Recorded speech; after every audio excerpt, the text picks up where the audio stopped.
Thank you for tuning in. In this video, I'm going to provide you with information concerning the 20-round aluminum magazine that was developed and manufactured by Universal Industries for Colt firearms. Now, the information I'm going to provide you comes from a document concerning a court case filed in the United States Court of Claims between Simmons Precision Products and the United States government. And the date on the document is December of 1980. We're going to deal with some of the history behind the magazine and then some of the processes and the manufacturing techniques that Universal had to employ to get this magazine from concept to actual production. Now, Universal Industries was founded by a man named Edward John Ardolino around 1945 upon his return from service in World War II. He was born in Connecticut and returned to Connecticut. And in 1945, he started Universal Industries along with members of his family. They leased a very small, by today's standards, 1,500 square foot building at which they started their operations. In 1947, just a couple years later, they incorporated Universal into what many of us would come to know it as, which is Universal Industries Incorporated. At that time in 1947, they expanded their business into a 5,000 square foot facility and hired on more family members. By the middle of the 1950s, the company was doing well enough that it expanded again into a 50,000 square foot fabrication plant. Universal's business continued to grow. They developed a reputation for taking on fairly complex metal parts. It produced parts for the American Safety Razor Company, special dies for IBM, for Xerox, components for high standard manufacturing. And they built their reputation by accepting jobs other companies were reluctant to take because of the difficulty or the risk. They also developed an excellent reputation for the quality of their work. By 1958, the company, it was still considered small, but it was doing quite well. Now, also in 1958, Colt comes to Universal. They've recently acquired the exclusive proprietary rights to the AR-15, and they ask Universal to develop manufacturing techniques for several of its unusual components, perhaps the most unusual being a magazine made entirely of aluminum. Colt, having acquired these exclusive rights and approaching Universal, does so with an offer for a subcontracting proposal. Colt was interested in recruiting manufacturers to fabricate several of the components.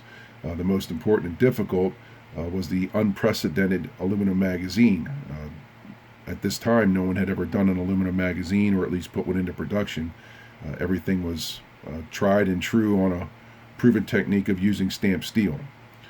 So there were a lot of difficulties that were going to have to be overcome to make this happen. Universal agrees to give it a try. Now, between 1959 and 1965, Colt begins the theoretical process, starting in 1959, of taking a concept on paper and actually making it into a product. Now, some of the family were opposed to this. They felt that this venture was too risky and it was going to place a great strain on the resources of the company. Financing was very difficult to obtain because Colt would not give Universal any assurance at all that there would even be a large market for the rifle anywhere in the world. If they only knew then what we know now. They had some modest sales with the AR-15 and the AR-10 before that, but that was about it. So Colt had given Universal no financial assistance at all. There was no assistance at all from the U.S. government or any other outside source. The money that was obtained to work on this project came from the owners of the company. It also came for whatever loans they could get based on the company's line of credit.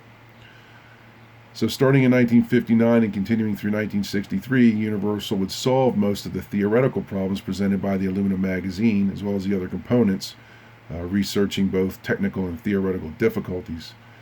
There were substantial contributions made to AR-15 technology by Universal. Many of these required extremely high skill, expertise, and are willing to take a risk. Universal was engaged in a continuous process of testing, improving, and refining its manufacturing techniques in order to develop a practical mass production method. Remember, Colt came through the door with nothing but a data package. That's it. No money, no equipment, nothing. So Universal had to figure this out all on their own. Technical problems encountered in fabricating an aluminum magazine were nothing short of considerable, seeing how all previous magazines were made from stamped steel. But by 1964, Universal solved most of the problems and had the theoretical know-how to begin manufacturing the aluminum magazine. In 1960, Colt receives a contract from the Air Force for the purchase of approximately 80,000 rifles. Unfortunately, General Curtis LeMay, who had placed the initial order, met with bureaucratic roadblocks trying to get further approval for his purchase. And it wouldn't be until about 1962 that LeMay's purchase would finally be approved. So that kind of gives Universal some breathing room to get this up and running.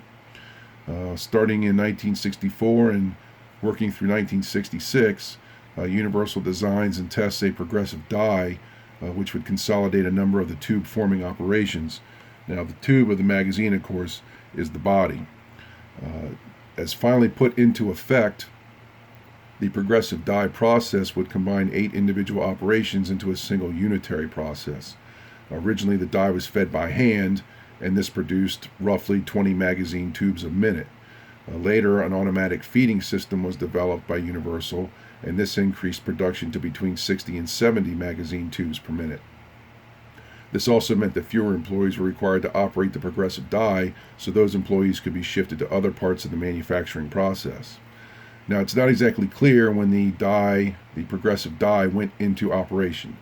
It's fair to assume, in accordance with the general sequence of events for production improvements, that the progressive die did not replace the individual operations all at once, but underwent lengthy experimental use and refinement before it was implemented basically station by station as opposed to all at once. But by 1966, it's safe to assume that the progressive die would become fully operational. Now, in late 1963, the U.S. Armed Forces were beginning to show an increased interest in the new rifle, and they placed an order for over 100,000 rifles. As a result, component demand soared, and because of its previous investment in time, skill, and money, Universal was prepared to meet this demand. In response to spiraling orders, Universal expanded its plant and increased its workforce to achieve the sharp increase in production necessary to meet these demands. At the same time, 1965 to 1967, we see the escalation of the war in Vietnam, and with that, we see a requirement for more parts, more equipment, more weapons, things of that nature. So government demand rises rapidly, and over the next 3 years, the number of components manufactured and sold by Universal to the government soared. Several important improvements were made to the component manufacturing process during this period. Now, keep in mind that nobody else was making M16 magazines at this time. Universal was the only supplier, and Colt was the only buyer, seeing as how Colt had the proprietary rights to it and the rifle. So there's no reason for Colt to set up its own production line of magazines if Universal is already meeting the demand, improving the process, not raising the price, and not letting quality slip. There were 2 other possible contractors that were kind of in the wings. One of them was Simmons Precision Products, and the other was Adventure Line Manufacturing. Now, between 1964 and 1967, Universal increased its monthly production 7-fold, but it only had a 3-fold increase in plant size. And they achieved most of this through the addition of a second shift. So as demand is rising, Universal proactively is adjusting its production process to meet that demand. So again, if it's not broken, don't fix it. So in 1967, we're at the height of the escalation of the war in Vietnam, and this becomes a time when the family owner-operators of Universal decide that they want to sell.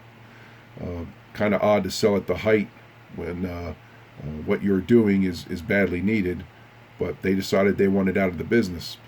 So in the end, Universal Industries Incorporated is bought out by Simmons Precision, where it gets rebranded as the Universal division of Simmons Precision, or as we also know it, Simmons Universal.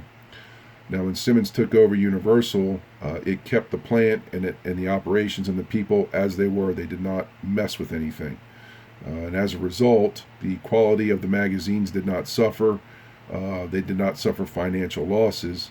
And under the control of the Simmons Company, the contracts that Universal had already been operating under were kept in place. Upon acquisition of Universal, the Universal division would continue to prosper until 1970, and that's because around 1970, the Vietnamization plan is taking effect.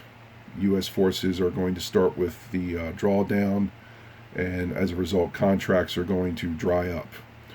By this time, it's estimated that the U.S. government has received well over 6 million 20-round aluminum magazines from Universal as well as Simmons Precision. Simmons rejoiced in the continuation of a high military demand through 1970. By that time, the Universal Division, unfortunately, had become completely dependent, or nearly completely dependent, on M16 contracts and anything related to the M16. And with no new orders coming in and contracts being completed, the business could no longer stay open. Ultimately, it had to liquidate its assets and was sold off at a loss.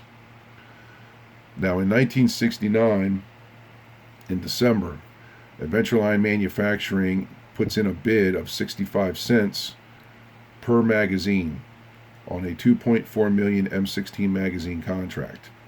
And in 1970, Adventureline would begin manufacturing M16s after the government had acquired the proprietary rights to the M16 and its components. Now, unlike Universal Industries, which developed the aluminum magazine with no outside assistance from Colt or the U.S. government, Adventureline uses a data package provided by the United States Army Weapons Command and presumably based heavily upon Universal's manufacturing experience. Adventureline instituted a production process that resembled Universal's in most respects and ships its magazines to Colt, where upon receipt, Colt inspects and tests the quality of the Adventureline magazines and determines that they fail miserably. And that phrase, fail miserably, is actually in the court document. Colt tested the Adventureline magazines it received and found several problems with which continued almost to the end of the Adventureline manufacturing history. Several entire shipments of magazines had to be reworked to correct dimensional aberrations, poor lubrication, and improper heat treatment. As a result of the problems encountered by Adventureline, Colt would ultimately refuse any further magazines from Adventureline and would shift its supplier to OK Industries. OK Industries was started by a man named Mr. Edward OK, and nobody doubted the quality of OK Industries magazines. Ironically, Mr. OK was actually a production manager at Universal. So Universal develops the process from scratch and creates a good product. The government takes it over and gives it to Adventureline, and Adventureline fails. Somehow they failed. They in turn give it to OK Industries, and OK Industries puts out another fantastic product. Meanwhile, why Adventureline failed is still unknown. Now, there's been questions about the quality of the magazines and what went into them. Now, the aluminum for the magazines originally was T-O 6061 heat treatable sheet aluminum. Unfortunately, in the early days using this material, Universal found that the magazine tubes would distort out of specification when heat treated. So through experimentation, trial and error, Universal was able to determine the precise magnesium content needed to prevent distortion during the heat treatment process. And this content of magnesium needed to be controlled and kept at no less than 1% and no more than 1.2%. Again, this is the 1950s. What we take for granted now was state of the art at that time. It was unheard of. So there was a lot of difficulty in finding a supplier who could supply aluminum with this magnesium content. Eventually, Universal found a company called Olin Metals Company, which at that time was a large and well-established metals firm, and they informed Universal that they had no problem supplying Universal with all the aluminum they could want, made to their specifications with this magnesium content. When the raw aluminum entered Universal's plant, it was kept under strict control. Each shipment was inspected when it entered the facility and was chemically analyzed to determine the magnesium content. It was also tested with a micrometer to ensure that thickness was at 0.04 of an inch, and it could not be any more or less than 1/1000th of an inch above that spec or below that spec. Universal never acquired any of the raw materials it used from Colt, even though Colt was a prime contractor, nor from the United States government. No government furnished property was used, and at one point during the program, Colt suggested that Universal try using a cheaper foreign aluminum. Universal gave it a shot. They invested quite a bit of their own capital. It proved unsuccessful, and they terminated the project and refused to revisit that idea again. Now, heat treating the aluminum tube created several problems as well. An unsuccessful search for a subcontractor that could perform the heat treatment process effectively and consistently resulted in Universal building its own heat treating furnaces. These heat treating furnaces had to be kept within 25 degrees, more or less, because of a temperature that they needed was too low. They wouldn't get the necessary hardness they were looking for. If the temperature was too high, at the very least it would cause distortion. At the very worst, it would actually melt the magazine tubes. So these furnaces were constantly monitored, built at Universal's expense inside their facility. Universal also had to develop a special stainless steel system, or stainless steel mandrel rack system, that could withstand the temperatures of the heat treatment process without themselves distorting, because these mandrels had to brace the tubes to keep them from distorting. So if the racks distorted, the tubes distorted. After some experimenting, Universal decided to form the tube slightly out of specification so that during the heat treatment process it would actually expand into the specification. After the heat treatment process, the tube was artificially aged in an artificial atmosphere created again by Universal at Universal's expense. Now, one of the problems that any manufacturer has is what's known as tolerance stacking. And if you've ever built an AR-15 and you've selected what you felt were the best components from the best manufacturers, and the next thing you know, when you take it out to test it, it turns into a day-long event of slap and tickle. That's because each of those manufacturers have manufactured their product according to their tolerances, which are not going to be in line with the other manufacturers. They're not all on the same page. And that's the same thing with this magazine. The specifications for the magazine designated many dimensions as critical. The distance between the tube window and the magazine lips had to be held consistent or constant within 0.03 of an inch. The tube rib dimensions had to be held within 0.02 of an inch. And the width between the feed lips had to be held to within 0.01 of an inch. As slight distortion in any of these and the magazine could prove to not function reliably. However, even if each of these individual tolerances were successfully complied with, the finished magazine would often be unacceptable because of the error that resulted from the accumulated tolerances. So you start the process, you achieve one spec, you then move to the next step of the process and achieve that spec. In the process of achieving the second, the first one is knocked out of spec, and then you just end up chasing your tail. However they manufactured the magazine, they could not deviate from the specification, and in fact they had to actually tighten it. The individual tolerances were successfully complied with, and the finished magazine would often be unacceptable, again because one tolerance would be knocked out by the acquisition of another tolerance.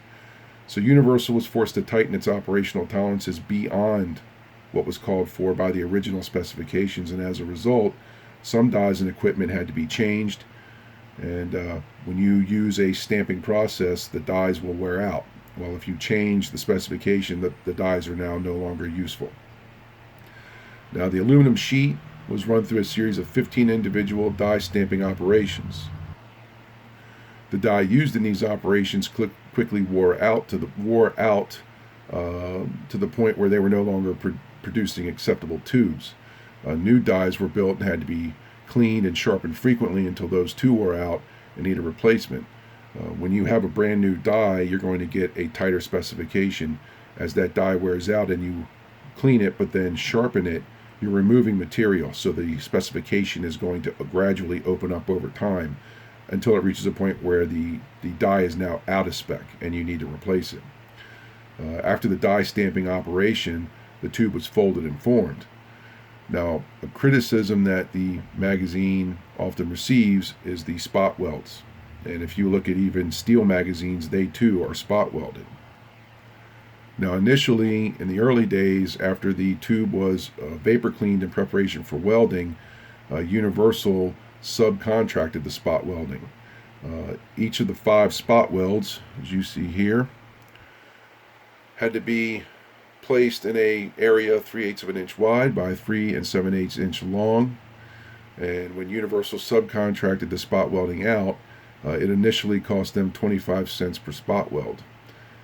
Universal decided to work with its welding tip supplier to develop an electrode tip that could withstand the high temperatures necessary to weld aluminum, and once they achieved that, they purchased new welding equipment and brought the welding operations in-house. Universal also devised a staggered welding sequence to minimize shunting. Colt, in the early days, specified that 1 magazine in 5 needed to be destruction tested, especially the welds. This is very costly and it's very wasteful. The test required that the seam of the magazine, this entire back section you see here, had to be peeled back or essentially ripped out of the magazine body. It was then placed in a test device where the opposing sides of the weld, here and here, would be pulled in opposite directions, effectively tearing the weld apart. A magazine so tested in this manner was effectively destroyed and had to be sold as scrap. It was useless for any other purpose. By 1964, using this method, only about 1% of the welds so tested proved to be defective. 2 years later, in 1966, Universal replaced the destruction weld test with a compression weld test, in which a specially designed machine subjected each weld to 100 pounds of lateral pressure. As a result, all the magazines produced by Universal could be tested without any waste, and only those magazine tubes that would in any case have been rejected, that is the faulty ones, would end up being destroyed. So in essence, instead of testing 1 in 5, you can now test every single magazine. Even if the magazine in the initial destruction test showed that it would have held up, it's still destroyed. So now with a compression weld test, you can place every magazine in the test machine, you can apply the pressure, and if the welds don't break, then the magazine has not been destroyed. You can send it on to the next part of the manufacturing process. If the weld, on the other hand, does break, well, it was going to break anyway, so it's not a loss. Now, the next step in the manufacturing process was the hard coating, and this was subcontracted out. However, Universal worked with the subcontractor to develop an effective hard coating technique. Universal also manufactured the base plate, the retaining spring in the magazine, as well as the follower and follower spring, which were subcontracted, but Universal worked with both subcontractors to improve these components, as well as to supply them with tooling and drawings. Keep in mind, when Universal started, nobody supplied them with anything except the data package. No tooling, nothing. But Universal's work ethic is they supplied the tooling to their subcontractors so that they could get the job done. Now, Universal also achieved some substantial reductions in the cost by making numerous improvements in its manufacturing process, particularly those for its major product, the aluminum magazine. Now, 2 improvements in what particularly seemed to have increased its production dramatically were the introduction of the progressive die mentioned earlier, as well as the changing from the destruction weld test to the compression weld test. To a lesser extent, other production improvements also increased efficiency by reducing costs. In 1966, Universal adapted a milk refrigeration unit for use with its welding machines to improve the cooling of the welding tip. This in turn meant that the spitting during the spot welding was reduced or eliminated, and as a result, this eliminated a cleanup step, which in turn speeds up production. The refrigeration unit that they adapted also sped up the tip cooling time, so of course that's going to speed up production as well. Universal and its lubricating subcontractor jointly developed a special lubricating material which decreased the number of magazines being rejected for poor lubrication. Air gauges were also instituted between 1966 and 1967 that would measure several magazine dimensions simultaneously and thus speed up the inspection process. A barcode tester was installed to test the hardness of each magazine. Special aging tunnels were also built at Universal's expense to reduce the time that each magazine had to be aged, as well as other processes for manufacturing various components. Universal and a subcontractor also perfected a new design for the magazine follower spring and changed the material of the follower. Now, as I wrap this up, it is safe to say that Universal manufactured an excellent product. Colt said so, the Army said so. The rejection rate for Universal magazines was extremely low. Colt regarded Universal as one of its 2 or 3 best subcontractors. Brigadier General Wing, who testified for the government, praised the excellence of the Universal magazine, and no field complaints were received about the performance of this magazine. Universal's quality control system for the entire magazine manufacturing operation was extensive.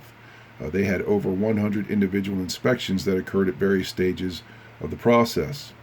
Now, every magazine was inspected, but not every magazine was completely inspected. So all received an inspection to one degree or another. Now, I know the comment that no field complaints were ever received is probably going to light up the comment section, and that's okay, because with 30 some odd years of dealing with this, there's probably nothing I haven't heard. But my intention is to do a part 2 to this video, maybe a part 3. It may be a combination of 2 and 3, where I am going to demonstrate how some of the problems associated with the magazine occurred, and that will also include a live fire demonstration to see if we can actually induce some of these malfunctions that gave the magazine a bad reputation, even though according to the court documents and those who testified in this case that no field complaints were ever received based on the magazine's performance. If you would like a copy of this document, you can find a link to it in the description below. I do not get compensated at all for it. It is out there on its own. I am not in any way associated with anybody concerning this document. I also have a link down below for my Patreon. If you heard something here that was of interest, I hope you liked the video. If you'd like to contribute in the hopes of seeing part 2, that would be great, because like many, it's not necessarily that I'm suffering from an ammo crunch so much as it's the stupid prices. But in order to do a live fire demonstration, I would need to do some stocking up, because there's no guarantee as to how we'll induce these malfunctions or even if we can make them happen. But my hope is that we can, in an effort to solve some of the questions and maybe put some of the things to rest concerning these magazines, though I doubt that will be the case. But I do thank you for watching. I hope you will subscribe. Hit the notification bell for upcoming videos. Like I said, I would definitely like to do a part 2. And I hope I will see you in the next video. Bye.